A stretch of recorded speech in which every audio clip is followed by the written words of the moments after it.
This entire nature preserve was donated by the Leopold. All right, let's dive in. We're going deep today with Death of the Unicorn, that new A24 film that has everybody talking.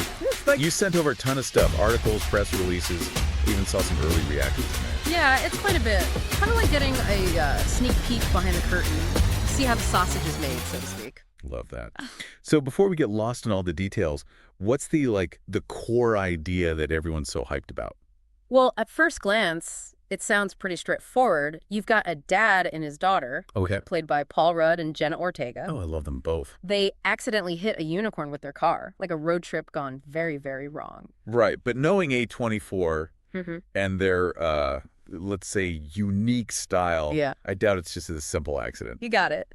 This whole incident ends up throwing them into this crazy world where suddenly everyone wants a piece of the unicorn. Especially this, well, he's like a billionaire obsessed with living forever, and he's played by, get this, Richard E. Grant. So we're not just talking about a monster movie, huh? There's some deeper stuff going on. Oh, absolutely. The way they use this whole immortality thing, it's almost like a direct metaphor for, corporate greed and everything. Think about it. Companies cutting corners, not caring who they hurt, all for profit. Yikes, that's pretty dark when you put it that way. Almost like the film is holding up a mirror to some of the worst parts of, well, us. Yeah, exactly. And we can't forget about the unicorn itself. The sources are saying it's not just some helpless victim. It's like ethereal, but also pretty fierce. Like nature itself fighting back, kinda. Intense. So we've got this dark comedy, A24's signature style, plus some serious themes woven in.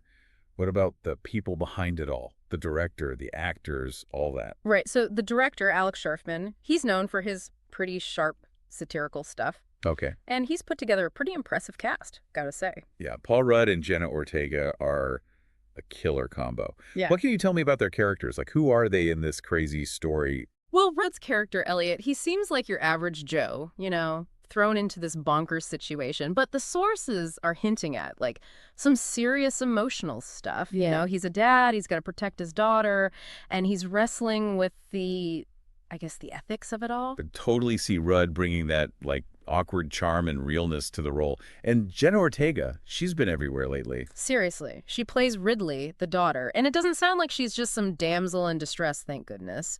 It seems like she starts as the typical teenager, a little rebellious, but then she becomes like a total survivalist as things get crazier and crazier. Love that. Like her teenage angst meets this primal need to just stay alive. Can't wait to see how she pulls that off.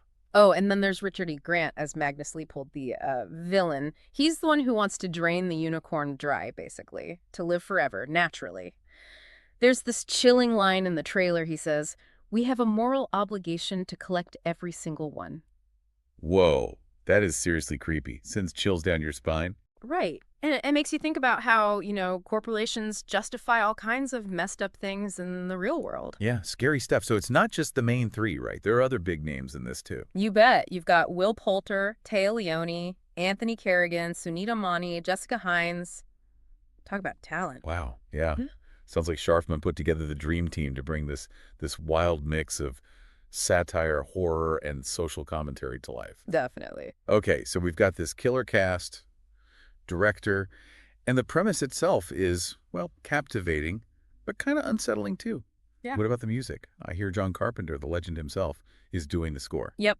And it's not just background music with Carpenter, Yeah. His stuff, it just builds this incredible suspense, this atmosphere. It's unsettling for sure, but it totally fits the film's vibe, like a sonic web of dread. I am so here for that. And just from the trailers, the visuals are just as striking. That contrast, the lush forests and then these cold corporate spaces. Absolutely. The sources make it clear, Scharfman, he really uses visuals to drive home that conflict, that tension. Like even the unicorns themselves, they're both beautiful and terrifying, kind of reflecting how nature can be both things, It's like he's saying, don't mess with Mother Nature. She's got her own agenda. Exactly. And it all ties into the way the story is told. It's not linear. It jumps around in time, which it actually reflects how the characters are falling apart psychologically. It makes you feel uneasy, which I think is the point. So it's not just about the jump scares and gore, huh? This is going for something much more, psychological, subtle. Yeah, more like a slow burn, I'm intrigued. But it is rated R, so they're not shying away from the more intense stuff either. Right.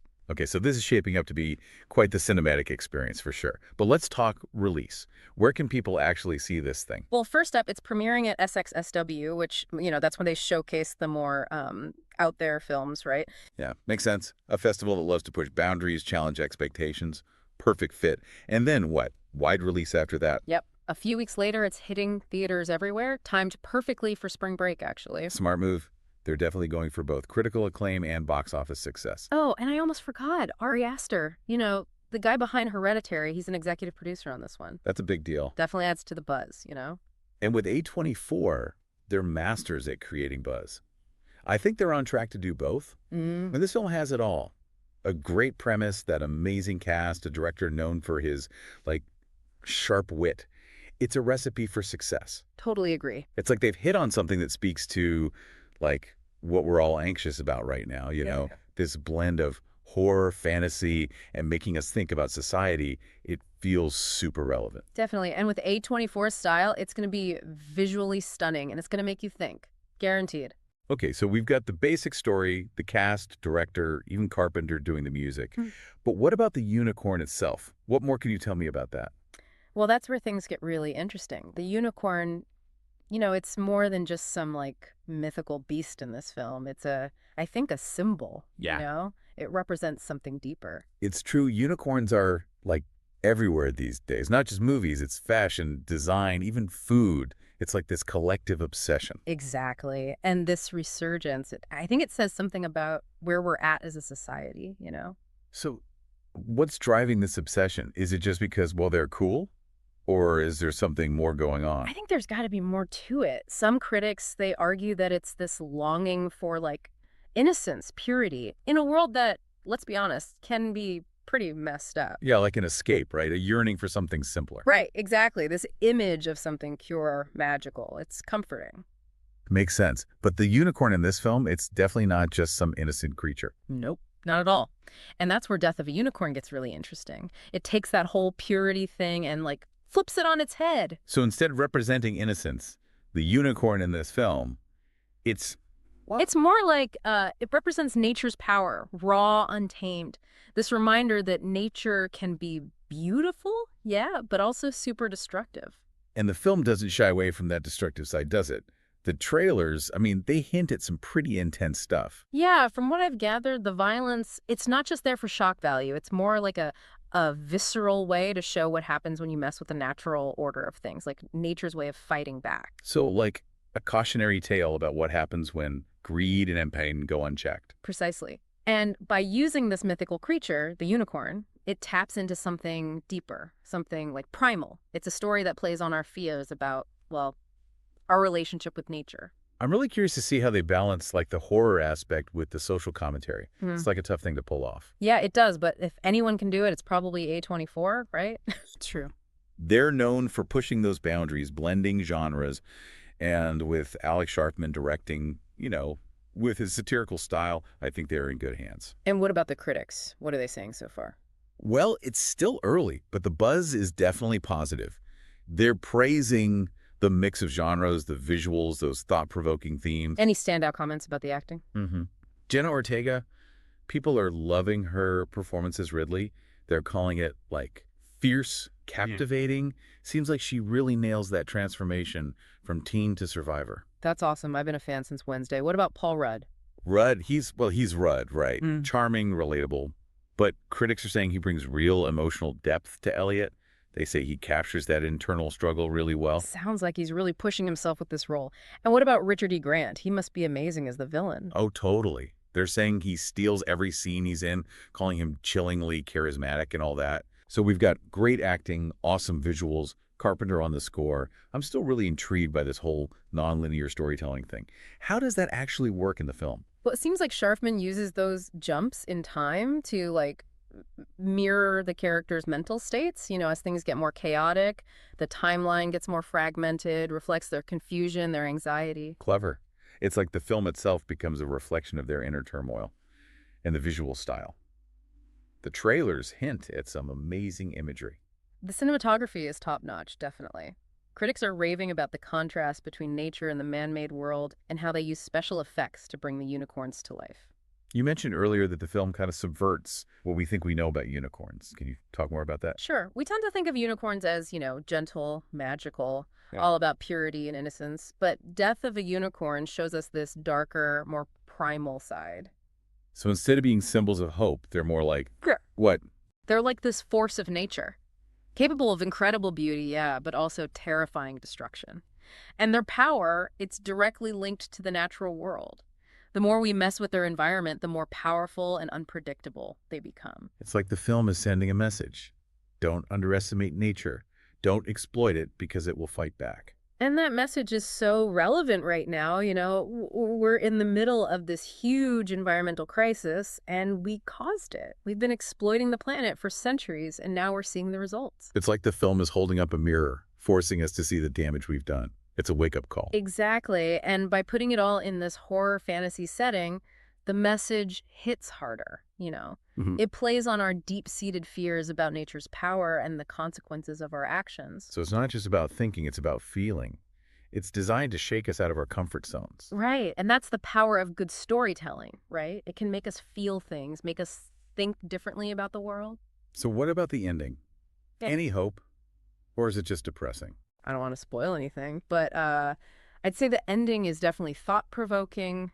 It's unsettling, yeah, but there's this, glimmer of hope, too. Okay, now you've really got me curious. All right. It sounds like it's saying, hey, things are bad, but maybe we can still fix it. But we got to change how we think, how we act. I think that's a good way to put it. And that's maybe the core message of Death of a Unicorn. It's a call to action. We need to make better choices if we want a better future. Okay, before we totally geek out about unicorns and corporate greed, I wanted to circle back to the soundtrack. We talked about John Carpenter, but what's his music actually like in the film? How does it contribute to the overall atmosphere?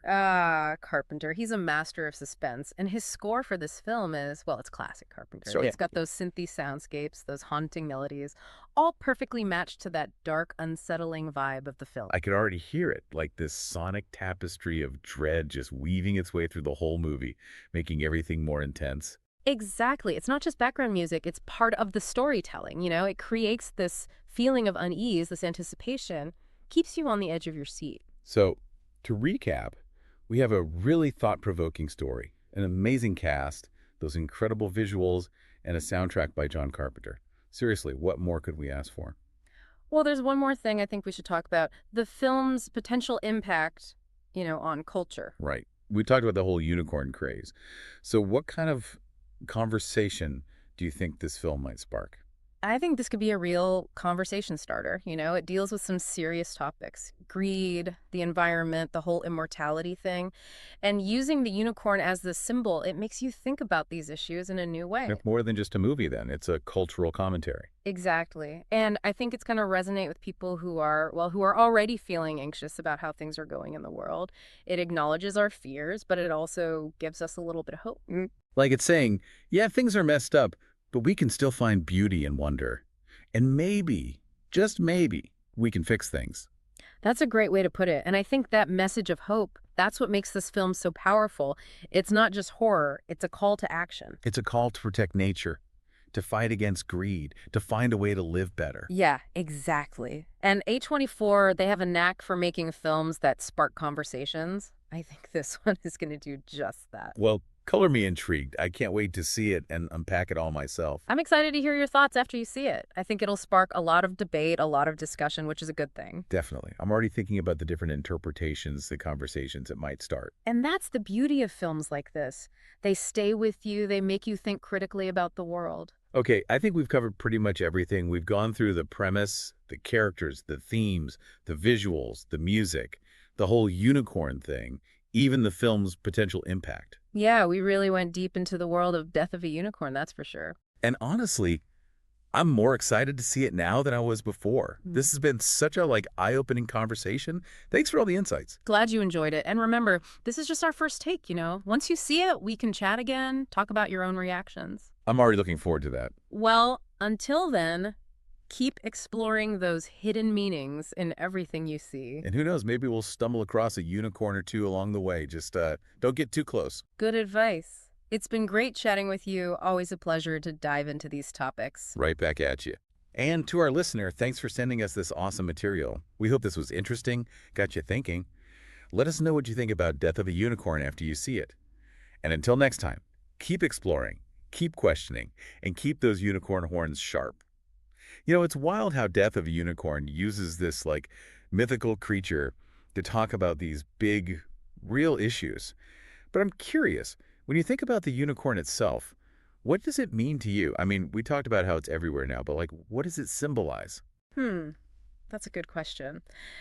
I think the unicorn, it means different things to different people, right? Yeah. For some, it's about purity, innocence, that sense of magic, like an escape from all the bad stuff happening. Yeah, I get that. A symbol of hope when things feel kind of hopeless. Exactly. But for others, it's something wilder, like untamed, a symbol of nature's power, something we can't control. In the film, it seems like Scharfman is definitely going for that darker, less cute version of the unicorn. Oh, absolutely. And that's what makes it so interesting, I think. It challenges how we usually think about unicorns. Makes us consider that nature, well, it's not always good. It can be beautiful and amazing, yeah, but also destructive and kind of scary. It's like a warning, right? It's like, don't mess with nature or you'll regret it. Exactly. And that feels super relevant now with everything going on, the climate crisis and all that. We've been pushing nature too far for too long, and now we're seeing the consequences. Yeah, it's like the film is holding up this mirror, showing us the damage we've done. I think that's a perfect way to put it. And by making it a horror fantasy film, that message hits harder. It connects with our fear of nature, of what happens when we push it too far. So it's not just about thinking, it's about feeling it too. Yeah. Gets you in the gut. Right. And that's what stories can do, right? Make us feel, make us think differently. Speaking of feeling, what about the ending? Does it give us any hope, or is it just like doom and gloom? I don't want to spoil anything, but I'd say it's both hopeful and unsettling, kind of at the same time. Like maybe there's still time to change things, but the situation is pretty serious, Not a simple happy ending, but it leaves you thinking. It's interesting. Like it's saying, hey, the future's not set in stone, but we got to change our ways if we want things to get better. Yeah, I think that's a good takeaway. And maybe that's the biggest message of Death of a Unicorn, right? It's this call to action. We have to choose a better path for ourselves, for the planet. And maybe that's the power of the whole unicorn myth, right? It reminds us there's still magic in the world, but we have to protect it. Totally agree. I think that message will stick with people long after they've seen the film. Well, I think we've covered pretty much everything. The story, the characters, the themes, the visuals, the music, what the unicorn means, and even how the film might affect people. We went deep, that's for sure. And I'm definitely even more excited to see it now. Thanks for all the insights. It's been a blast. Glad you enjoyed it. And hey, remember, this is just our take on it. Once you actually see the film, we can talk again and see what you thought, Oh, we're definitely doing that. Well, until then, keep searching for those deeper meanings in everything. Who knows what you'll find? And maybe, just maybe, we'll see a real unicorn out there. But keep your distance, just in case. Haha, good advice. It's been great chatting with you. These deep dives are always fun. Same here. And to our listener, thanks for sharing this amazing material with us. We hope you found this deep dive interesting, something to think about. Let us know what you think of Death of a Unicorn after you've seen it. And until next time, keep exploring, keep questioning, and of course, keep those unicorn horns sharp.